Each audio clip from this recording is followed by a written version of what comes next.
crash, and more than a third didn't require hospitalization. Only a small number were critically injured. Deborah Hersman, head of the National Transportation Safety Board, said the slow speed of Flight 214 in the final approach triggered a warning that the jetliner could stall, and an effort was made to abort the landing, but the plane crashed barely a second later. At the news conference, Hersman disclosed that the aircraft was traveling at speeds well below the target landing speed of 137 knots per hour or 157 miles per hour. And we're not talking about a few knots. Hersman described the frantic seconds of a flight as the pilot struggling to avoid crashing. 7 seconds after the crash, pilots recognized the need to increase speed 7 seconds before the crash.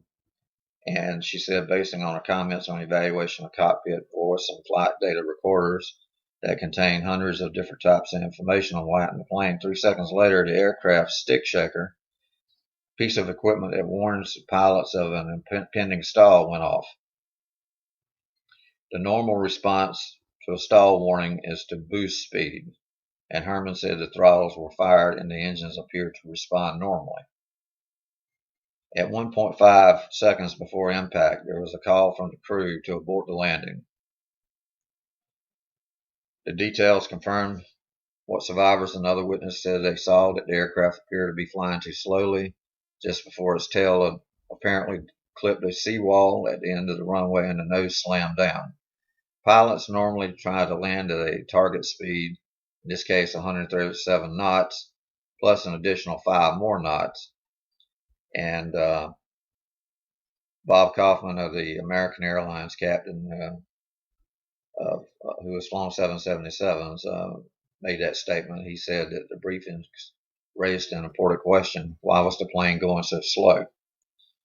The plane's engines, the Pratt and Whitney engines, were on idle, and the pilots were flying under visual flight rules. And he said, under visual flight procedures in a Boeing 777, a wide-body jet, the autopilot would typically have been turned off while the automatic throttle, which regulates speed, would have been on until the pilot had descended to 500 feet in altitude. Anyway, there was no indication of discussions between the pilots and the air traffic controllers that there was a problem with the aircraft. The airline said Monday in Seoul that the pilot at the control had little experience flying that type of plane and was landing one for the first time at that airport.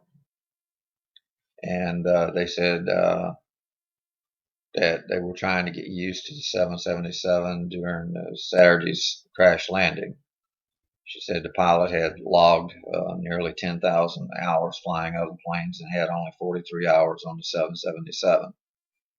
Among the question investigators are trying to answer was, what, if any, role of deactivation of ground-based landing guidance due to the airport construction played in the crash? And such systems help pilots land, especially at airports like San Francisco, where fog can make landing challenging. The conditions of Saturday were nearly perfect with sunny skies and light winds. So anyway, that was in the news. These were skilled pilots. There were 3 captains on board, and they had a lot of experience among themselves. But obviously, the plane stalled. It wasn't going fast enough, and the tail dipped and clipped the seawall, and that's what caused the problem. Moving on to the next item in our episode this morning is a weather disturbance moves across the open Atlantic towards the Caribbean, and this is coming from Reuters. And it's a weather disturbance in the open Atlantic moving towards the Caribbean could develop into a tropical cyclone in the next couple of days, forecasters at the U.S. National Hurricane Center said on Sunday.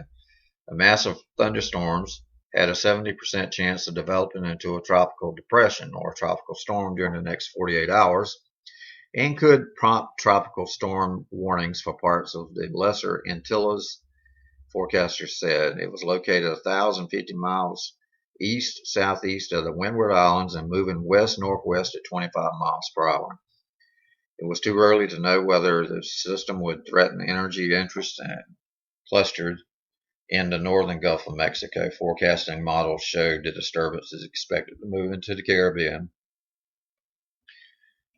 The storm mass would become a tropical depression. If it wraps around, develops a closed wind circulation, it will become Tropical Storm Chantal, the third named storm of the 2013 Atlantic hurricane season, should its winds reach 39 miles per hour.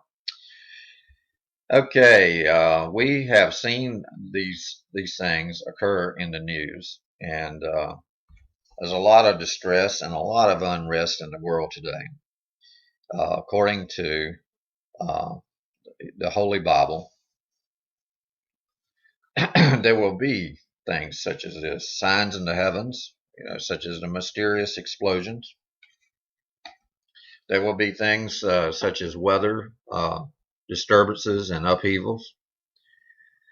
And there will also be problems on the political sector. There will be a lot of unrest among the nations. And also the churches will be persecuted at the end times. And that's all been predicted over thousands of years ago. Yet people ignore the warnings, and people do not seem to be awake at the wheel to understand the significance of these things. Excuse me. You've got to realize this, that we're on this earth for a short time. We're sojourners here on this earth. And this is a temporal world that we live in. And no matter how many toys that we amass, and at the end, the world says at the end, who has the most toys wins. That's not the case. Kings, queens, slaves, poor people, homeless people, presidents, leaders of the world, doctors, lawyers, anyone on the face of the earth. The kill rate for every generation is 100%. We will all go to the grave, and our spirits will return to where they came from, and we will be judged by what deeds we do in the body and the words that we speak. This place is a place where we're put here temporarily to see where our eternal destiny lies, and we make the choice. Hell is the default if we don't make a choice. Once we reach the age of accountability, we are then held accountable by God the Almighty to give an account for what we've done in the body, whether we've done it by action or thought or by words. And it's all going to be brought into the case, for judging us. And that's why we should be very careful about what we say and what we do, and the decision that we make here on this earth. We need to make sure that we are on the right side, because the time is drawing near, which is going to bring a lot of calamities on this earth. We're right now at the forefront of it. We think it's bad now. You haven't seen anything yet. Sinkholes are appearing everywhere. People being swallowed up, even in their bedrooms of houses. Weather patterns have changed. Climate changes have happened. The sun has increased its intensity. We've got some of the hottest temperatures on record, and some of the coldest on record. And even in Alaska, they're showing high temperatures, and sea ice is melting. And we're seeing signs in the heavens. We're seeing solar flare activity increase. We're seeing upheaval of political systems where the economies of the world are collapsing. And we're seeing also where there's a lot of destruction and famine in the world, where there's wars breaking out everywhere, and the militaries are commandeering the food supplies so that they can fight and conduct their war activities. That's been going on in North Korea for a long time. We've been supplying North Korea with supplies, and they've been diverting those supplies from the people to their military. So we have a world that is seemingly out of control, but if we go back to the Holy Scriptures and we look, we'll see that these things have already been predicted as being the beginning of the birth pangs of what is to take place in the future. And right now, we're just at the beginning. Uh, Maybe we're at the 11th hour. Maybe we're the clock. We don't have to worry about the doomsday clock as much as we have to worry about the prophetic clock. The prophetic clock prophecy is being fulfilled at an accelerating rate. And the clock started ticking again back in 1948 when Israel became a nation. In one day, it was declared a nation, and that fulfilled an important prophecy. And from that point on, um, the birth pangs that precede the Great Tribulation are taking place, and increasing intensity. People are asleep at the wheel. They refuse to acknowledge the truth. They don't want to see or hear about the world is going to be reshaped and reformed afterwards. But we're heading fast towards World War III or Armageddon. The stage is being set. We've got all the major players coming into play: China, Russia, the US, the EU. All of these countries, Israel, of course, Israel is the primary focus for everything. It seems that the Dome of the Rock is almost a place where a violent situation may occur that could trigger a wider spread war. But the Islamic Brotherhood is under attack in Egypt and been cast out, which has caused the Islamic Brotherhood to increase their activities in other strongholds to make sure that their positions are safe. So Egypt has, well, they said that they were maybe serve as a model, but at the same time, it may serve as a very destabilizing force for what just happened in Egypt. I wish the people of Egypt well, and let the people decide as to who's going to be in charge. Not the government, not the military, but the people. But it's kind of brings back a statement that I heard a long time ago, and I can't remember the source, but it says that peace comes at the point of a gun, and the tree of liberty is watered by the blood of martyrs. And I may not have quoted that correctly, but anyway, the moral of the story is that Thomas Jefferson said that the country needs to undergo revolution every so many years. I guess he saw how corruption could creep in and corrupt the politicians.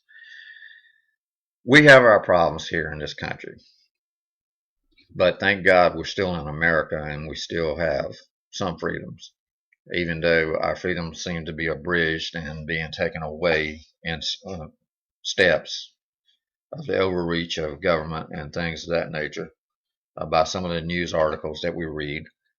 However, we have to realize this, that these things are to be and are to take place.